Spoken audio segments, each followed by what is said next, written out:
What's up, YouTube? MCoolPort here, giving you guys a rundown on the top deck list that I want to discuss from YCS, Austin, Texas, this previous weekend. For the first time ever, Clayman, Percentrix, and Avion actually topped a YCS. We're going to look at Robert Boyajin's deck. Props to Kiko, 25, Slim Extreme Symmetry, CR3 Corey, and Vexicus4666 for getting you guys all of these deck lists. Props to them. Go check out their channels. I believe CR3 Corey, Kiko, and Slim all have the original deck profiles. If you guys want to know what was going through the creators' heads, check back at those videos. I'm just going to kind of use these videos to, talk about my personal take on the deck.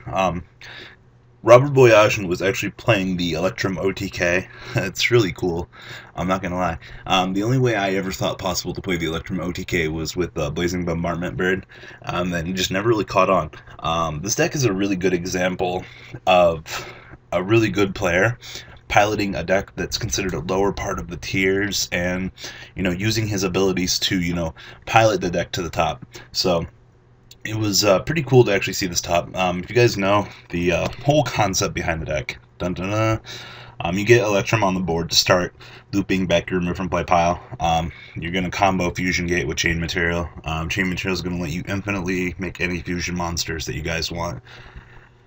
And you're going to combine your Electrums together to make Gust-Off Max to infinitely burn your opponent while recycling them.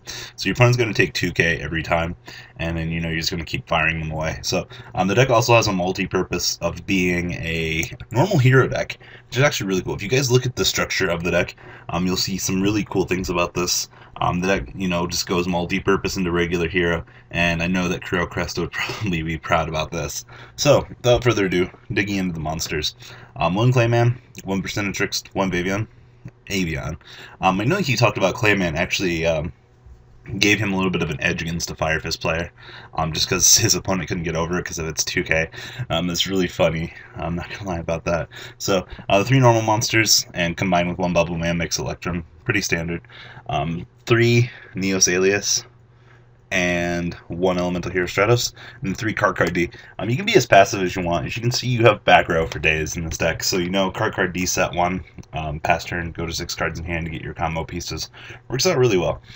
2 Emergency Call, 1 Rhoda, 1 Dark Hole, 3 Terraforming. He was talking about how he used to, go from 2 to 1 to 0 back to 3. You kind of need the speed to get to this card, and it's basically like you're playing 6 Miracle Fusion. 2 Pot of Duality. When you're on the defensive, trying to set up your combo play works out really well. 2 Super Poly. Seems really good combined with Fusion Gate. There's the triple Fusion Gate. 2 Bottomless. 3 Chain Material, which makes the world go round. 2 Mirror Force. 2 Torrential. 2 Fiendish Chain. 1 Solemn Judgment. 2 Dark Bribe. He actually talked about how this card was actually really good. If you guys go back and check his round 4 feature match, he actually used Bribe to make the largest chain that we've seen in a long time in the game. So it actually worked out really cool for him. And then 1 Solemn Warning. Onto his extra deck, the 3 Electrum, 1 Great Tornado, 1 Nova Master, 3 Shining. Really cool thing about Chain Material.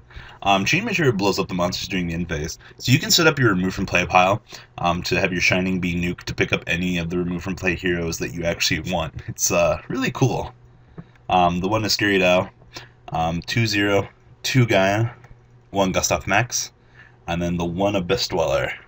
I know that he talked about how he wanted more rank 4s in the extra deck, but he just ended up cutting them for more fusions, which appeared to have been a good choice. On to the side deck, 2 Thunder King Raya, 2 Banisher of the Radiance, 3 Snowman Eat All, nom nom nom, 2 Max C, 3 Mystical Space Typhoon, and 3 Macrocosmos. Brings us to a close. Like I said, though, this deck is really cool. It's pretty cool to see that pseudo heroes actually found a way to, evolve. This deck has the Fusion Gate OTK built into it with the Electrum engine, and you can just play, standard heroes with the deck, not having to really lose anything just to have a built-in OTK, which is really cool. And you get all the shenanigans that the normal hero deck gets. So, just a new light on things. Congrats, Robert Boyajin, on top 16 in Texas. Really cool to see that this deck topped. And let me know what you guys think about this deck in the comment section down below. And I'm out for now, guys. Later, alligators.